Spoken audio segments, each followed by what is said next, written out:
نبی پاک صلی اللہ علیہ وسلم کی حدیث ہے مسلم میں طبرانی میں، حضور نے فرمایا آؤ میں تمہیں پچھلے زمانے کے ایک ایماندار نوخیز ولی اللہ کی بات سناؤں۔ پچھلے زمانے حضور نے فرمایا پچھلے زمانے میں ایک بادشاہ جادو کے زور پہ حکومت کرتا تھا۔ جب وہ ایک جادوگر اس نے رکھا ہوا تھا تو جادوگر اس کو جادو بتاتا، وہ جادو کے زور پر حکومت کرتا۔ جادوگر بوڑھا ہو گیا تو کہنے لگا بادشاہ کوئی نوجوان میرے پاس بھیج دے، اب میں بوڑھا ہو گیا ہوں میرا پتہ کوئی نہیں کب مر جاؤں۔ ایک نوجوان کی ڈیوٹی لگائی، بڑا زیرک سمجھدار، اپنے رعایا میں سے چن کے جو ذہین فطرت مزاج بچہ تھا وہ اس نے لگایا۔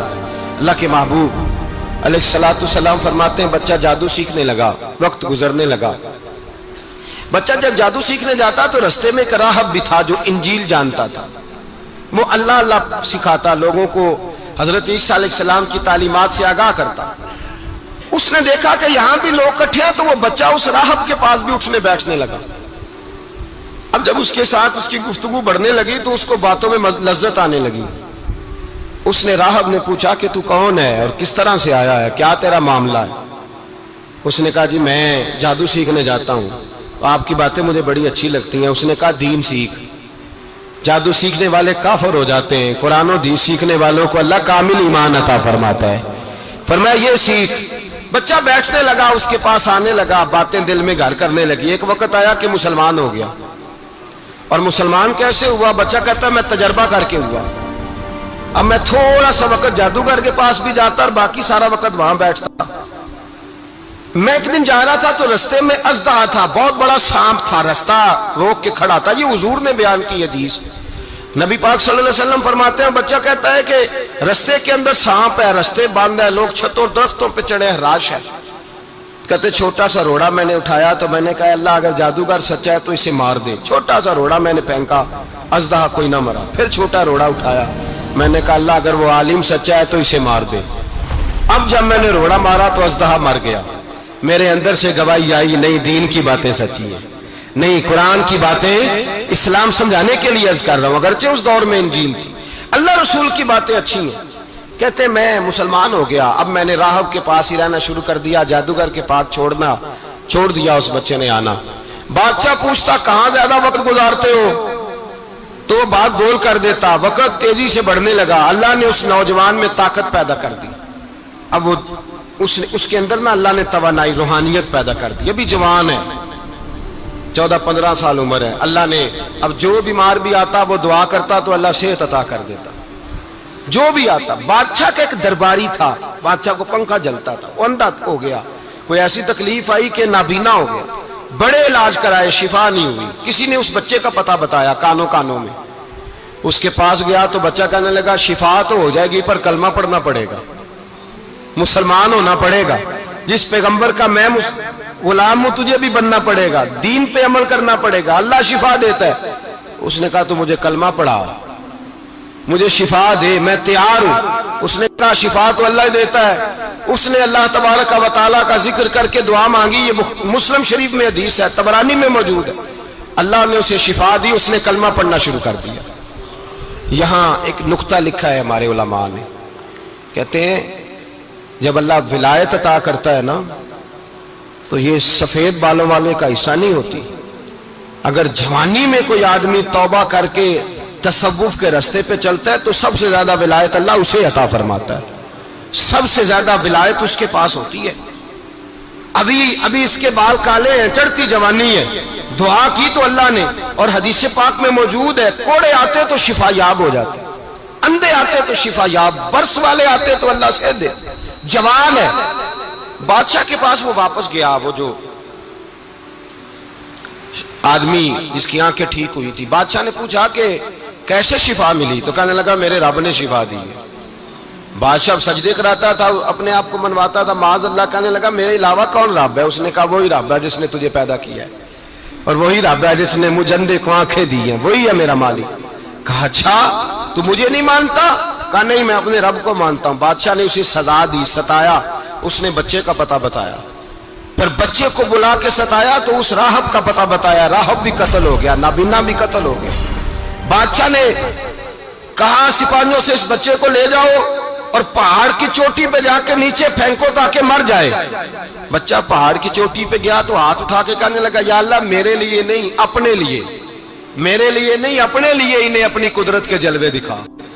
میرے لیے نہیں، اللہ کے بندے اپنی جان بچانے کی دعائیں نہیں مانگتے، اپنے لیے انہیں اپنی قدرت کے جلوے دکھا. یہ دعا مانگی، جتنے لوگ ساتھ آئے تھے وہ سارے زمین پہ گرے اور سب مر گئے، پہاڑ سے گر کے مر گئے. بچہ واپس سیدھا بادشاہ کے پاس کہنے لگا لو بھائی میرے رب نے مجھے بچا لیا ہے.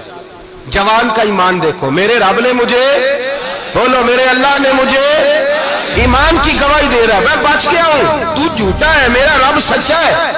اس نے کہا لے جاؤ اس کو دریا میں، کشتی میں بٹھاؤ، بیچ دریا کے جا کے دھکا دے دو. بیٹھے کشتی میں، دریا کے بیچ گئے، اور جب جا کے وہاں اس کو دھکا دینے لگے تو اس نے کہا اللہ میرے لیے نہیں اپنے لیے انہیں اپنی قدرت کے جلوے دکھا. بس ایک طوفان سا آیا، جتنے سپاہی ساتھ آئے تھے ڈوب کے مر گئے. وہ بچہ اٹھا اور سیدھا پھر بادشاہ کے پاس، اسی کے پاس کہنے لگا لو بھائی میرے رب نے مجھے بچا لیا ہے، تیرے پاس آیا ہوں. وہ کہنے لگا تو کیا مصیبت میرے گلے پڑ گئی ہے، کیسے جان چھوٹے گی؟ تو بچہ کہنے لگا اگر تو مجھے باندھے درخت کے ساتھ اور سارے ملک کو بلائے، لوگوں کو اکٹھا کرے، پھر تو مجھے تیر مارنا، میں تجھے بتاؤں گا کیسے مارنا ہے، میں مر جاؤں گا. اللہ کا بندہ نوجوان ایمان دیکھو، مرنے کے طریقے بتا رہا ہے، میں تجھے بتاؤں گا میں کیسے مروں گا. یہ بات کہی، بادشاہ نے سارا مجمع جمع کیا، ملک سارا باہر آ گیا، درخت کے ساتھ باندھ دیا. کہنے لگا بھائی لوگوں یہ مجھے مارنا چاہتا تھا، مار نہیں سکا، اب میں اسے بتانے لگا ہوں کہ میں کیسے مروں گا. اسے کہو جب تیر مارے تو ساتھ میرے رب کا نام بھی لے، میں اپنے رب کے نام پہ جان دوں گا، ایمان کی پختگی میں اللہ کے نام پر جان دوں گا. اسے کہو رب کے نام پہ مارے، مر جاؤں گا. بادشاہ نے اللہ کہہ کے تیر مارا، پیشانی میں لگا، بچے کی روح پرواز کر گئی. جتنا مجمع کھڑا تھا سارا کلمہ پڑھ کے مسلمان ہو گئے، سارے مسلمان ہو گئے سارے. میرے رسول پاک سید عالم صلی اللہ علیہ وسلم نے نوجوانوں کو بتایا جب تمہارے اندر ایمان کی قوت آئے گی تو اللہ تمہاری مدد کرے. فرمایا وہ نوخیز ولی تھا، ابھی جوان رانا تھا، ابھی اس کی پیشانی پر جوانی کے آثار تھے، لیکن اس نے اللہ کو راضی کیا، رب کریم کو راضی. ولایت کا مطلب بڑھاپا نہیں، ولایت کا مطلب وہ نہیں کہ جب بڑا لمبا وقت گزر جائے تو پھر آدمی آئے کہ نہیں اب کیا کرنا ہے، اب مسجد ہی ہے، اب تو اس کے علاوہ گزارا ہی کوئی نہیں. تو اس وقت کا آنا اللہ کی بارگاہ میں قبول تو ہے، لیکن شاباشی اسی کو ملتی ہے جو جوانی کا وقت آئے. حضرت محدث ابن جوزی نے لکھا ہے کہ حضرت حبیب اجمی ایک بزرگ تھے، ان کے پاس ایک شخص اکثر آتا تھا، بڑا مالدار تھا، ایک ہی بیٹی تھی، وہ بھی ٹانگوں سے معذور تھی. تو آپ اکثر اس کو کہتے کہ تو توبہ کر، اللہ کی بارگاہ میں رجوع کر. ایک وقت ایسا آتا ہے کہ پھر انسان کا جب کوئی اپنا نہیں رہتا پھر اسے مصلی یاد آتا ہے، لیکن اگر مصلی کی عادت بچپن سے پڑ جائے نا تو پھر ذرا آسان ہوتا ہے اللہ سے دل لگانا. وہ اکثر آپ اس کو کہتے کہ ٹھیک ہو جائے کہ تو بیٹی ہے، وہ بھی بیچاری معذور ہے، تو کہاں دولت لے جائے. آج کرتا ہوں، ہم تاریخیں دیتے رہتے ہیں نا اللہ تعالیٰ کو معاذ اللہ کہ رمضان سے میں نے نیک ہو جانا ہے، عمرہ کر کے آؤں گا تو پھر میں پکا نمازی ہوں. خدا کے بندو، کس نے تجھے بتایا کہ رمضان تک تو زندہ رہے گا؟ کس نے خبر کی کہ عمرہ کرنے تک تو بچے گا؟ حضرت حبیب اجمی اس کو کہتے تو کہتا بڑی جلدی ٹھیک ہو جاؤں گا. ایک دن سویرے سویرے توبہ کرنے آ گیا. آپ نے فرمایا کیا ہوا؟ تو کہنے لگا حضرت جی کل ایک 15 سال کا نوجوان ملا ہے اور مجھے توبہ کرا گیا. مزہ ہی اس عمر میں اللہ اللہ کرنے کا. نبی کریم سے محبت بھی کرنی ہو تو یہی عمر ہے. عشق لگا سی کھیڈاں کھیڈ دی نوں تے پھر مینوں کھیڈاں بھول بھول گئیاں. کجل پایا سی میں یار دے ویکھنے نوں، پھر او دی یاد وچ روندیاں ہی ڈول گئیاں. حیدر شاہ اس گلی کدے نہ رولدی پر ہن تے رول گئیاں. جن لوگوں نے ابو جال کو قتل کیا تھا ان کی عمریں بھی 15 سال تھی. ہم تو بڑے ہی نہیں نہ ہوتے ساری زندگی، نہ ہمیں کو بڑا ہونے دیتا ہے، ہم بڑے ہی نہیں ہوتے. یہی تو عمر ہے کچھ کل گزرنے. 15 سال کا نوجوان توبہ کرا گیا. تو حضرت حبیب اجمی کہنے لگے وہ کیسے؟ کہنے لگا حضرت جی میں کل منڈی گیا تھا، مجھے کچھ سامان خریدنا تھا، تو بغداد کے بازار سے میں نے مچھلی خرید لی 10 کلو، باقی بھی سامان تب خود لے جا نہیں سکتا تھا.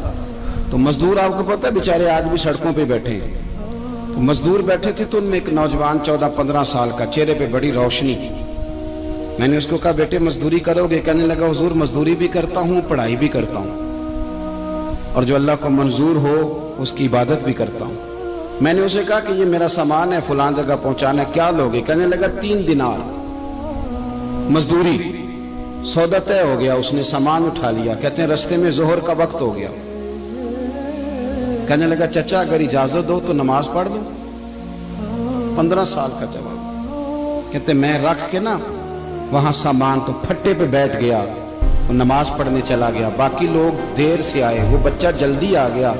میں نے کہا بیٹے آپ جلدی آ گئے؟ کہنے لگے نفل چھوڑ دیے، آپ یہی نہ سمجھ لیں کہ کام چور ہے، میں بعد میں پڑھ لوں گا۔ کہتے ہیں وہ دوپہر کا وقت، رمضان بھی نہیں تھا، میں اس بچے کو نوجوان گھر لے گیا اور میں نے اپنی بیوی سے کہا کہ بڑا نیک ہے، نمازی ہے، اور راستے میں یہ بھی ہوا ہے کہ میں نے اسے ایک دفعہ کہا ہے کہ یہ مجھے تھوڑی دیر کے لیے دے دو، گرمی بڑی ہے، تمہیں پسینہ آ رہا ہے، میں اٹھا لیتا ہوں۔ کہنے لگا نہیں چچا میں رزق حلال کھاتا ہوں، اگر آپ اٹھائیں گے تو میں 3 دینار مزدوری پوری نہیں لوں گا، پھر پیسے کم کروں گا، میں نے طے کیا ہے کہ اٹھاؤں گا۔ تو کہتے ہیں میں نے اپنی بیوی کو بتایا تو بڑی متاثر ہوئی، کہنے لگی دوپہر کا کھانا پک گیا، اسے کو روٹی کھا لے، رمضان بھی نہیں تھا۔ کہتے میں باہر نکلا، اس کو 3 دینار تھمائے تو میں نے کہا بیٹے ایک بات میری مانو گے؟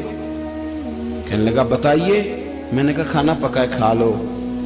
کہنے لگا میں معافی چاہتا ہوں میں نے روزہ رکھا ہوا ہے۔ حضور نے حکم دیا، حکم نبی کریم نے حکم دیا، بخاری مسلم کی حدیث ہے، فرمایا نوجوانوں اگر تمہارے پاس طاقت ہے تو نکاح کر لو ورنہ روزے رکھو۔ حکم دیا، یا نکاح اور یا روزے، یہ سرکار کا حکم ہے۔ بھائی نفلی روزہ نفس کی قوتوں کو کچلتا ہے، انسان میں نورانیت اور روحانیت لاتا ہے۔ کہتے وہ کہنے لگا میں نے روزہ رکھا ہے، میں اور متاثر ہو گیا۔ میں نے کہا اب کیا کرو گے؟ کہیں اور جانا ہے؟ کہنے لگا نہیں، میں جس دن 3 دینار کما لیتا ہوں پھر میں مزید لالچ نہیں کرتا، باقی وقت یا قرآن مجید پڑھتا رہتا ہوں یا نبی پاک پہ درود شریف پڑھتا رہتا ہوں۔ آپ بتائیں تو میں نے کہا کہ افطار میرے ساتھ کر لو۔ کہتے ہیں میں اسے مسجد چھوڑ آیا اور خود میں لوٹ آیا۔ افطار کے بعد میں اسے لایا، کھانا کھلایا، عشاء پڑھی۔ اس کا گھر دور تھا، میں نے ڈرائنگ روم کھول دیا، بیٹھک کھول دی، وہیں وہ سو گیا۔ معذور بچی کبھی چل نہیں سکتی تھی، کوئی طبیب کوئی حکیم میں نے چھوڑا نہیں تھا اس کو دکھایا نہ ہو۔ ایک ہی بیٹی، وہ بھی معذور پیدائشی۔ اس کے کمرے میں گئے، میاں بیوی اسے کھانا کھلا اور بتایا بیٹے ایک نوجوان ہے، بڑا نیک ہے ہمارے گھر میں، آج بڑا پرہیزگار۔ پتہ ہے حضور نے کیا فرمایا؟ نبی کریم فرماتے ہیں جب نوجوان اٹھ کے تہجد پڑھتا ہے نا نوجوان، تو اللہ فرشتوں کے سامنے اس نوجوان پر فخر فرماتا ہے۔ اللہ فخر کرتا ہے کہ عمر دیکھو دیکھو یہ میری بارگاہ، اللہ فخر کرتا ہے، اللہ یعنی خدا خود میرے مجلس بود، اللہ فخر کرتا ہے۔ اب سوچے تو ہم نے اپنی بیٹی کو بتایا کہ نوجوان اور بڑا نیک ہے، تو کہتے ہیں وہ کھانا کھلا کے ہم واپس آ گئے۔ آدھی رات کا وقت ہوا تو دروازے پہ دستک ہوئی، بچی اپنے کمرے میں سو رہی تھی، ہم اپنے کمرے میں، وہ بیٹھک میں۔ گھبرا کے اٹھے کہ اس وقت کون ہے دروازے پہ؟ تو بیٹی کہنے لگی ابا دروازہ تو کھولنا۔ کہتے ہیں دروازہ کھولا تو بیٹی کو کبھی اس نے چل کے نہیں دکھایا تھا، کبھی دوڑ کے ادھر جاتی کبھی ادھر آتی، کہتی الحمدللہ اللہ نے میری ٹانگیں ٹھیک کر دی۔ ہم دونوں رونے لگے، اے اللہ تو کتنا کریم ہے، کیسے ہوا بیٹے سارا کچھ؟ بیٹی کہنے لگی ابا آپ نے کہا تھا نا کہ نیک نوجوان آیا ہے، تو میرے دل میں خیال آیا اللہ اگر واقعی نیک ہے تو اس کے صدقے مجھے شفا ہی دے دے۔ یا ایھا الذین آمنوا اتقوا اللہ وابتغوا الیہ الوسیلہ۔ تو کہنے لگی ابھی میری دعا بھی پوری نہیں ہوئی تو رب کریم نے فضل کیا ہے اور مجھے شفا عطا کر دی۔ کہتے ہم دوڑ کے اس کے کمرے میں گئے اور جب ہم نے ہاتھ رکھا تو دروازہ پہلے سے کھلا تھا، ایک خط چھوڑ گیا تھا۔ آج کل کے پیر کی کرامت ہوتی تو فیس بک پہ دے دیتا، باقیوں کو بھی ذرا بھول پتہ چلے۔ کہتے ہیں وہ خط چھوڑ گیا اپنے بستر پہ کہ اگر تم لوگوں کو مجھ سے محبت ہو گئی ہے تو میرے پیچھے نہ دوڑنا، اس رب کی بارگاہ میں جھکنا جس رب نے میرے اوپر بھی فضل فرمایا ہے اور آپ پر بھی کرم فرمایا۔ میرے نوجوان دوستو، یہ جو بچپنا ہمیں لوگ کہتے ہیں نا ابھی بچے ہو، ابھی جب آپ بالغ ہو گئے تو نماز فرض ہو گئی، سچ بولنا ضروری ہو گیا، رزق حلال کھانا ضروری ہو گیا، شریعت ساری کی ساری لاگو ہو۔ ایک تو درگزر سے کام لیں، دوسرا اپنی زندگی کے اندر خواہشات کو چھوڑیں۔ سادہ کھانا تو ویسے انسان کو تندرست رکھتا ہے، یہ جو چکر ہم نے ڈالا ہوا ہے نا مرضیاں کرنے کا، اب موٹر سائیکل بالکل اچھی بھلی ہوتی ہے پر سفارش یہ ہے کہ ماڈل پرانا ہو گیا ہے. تو یہ تو کمزور لوگوں کی علامت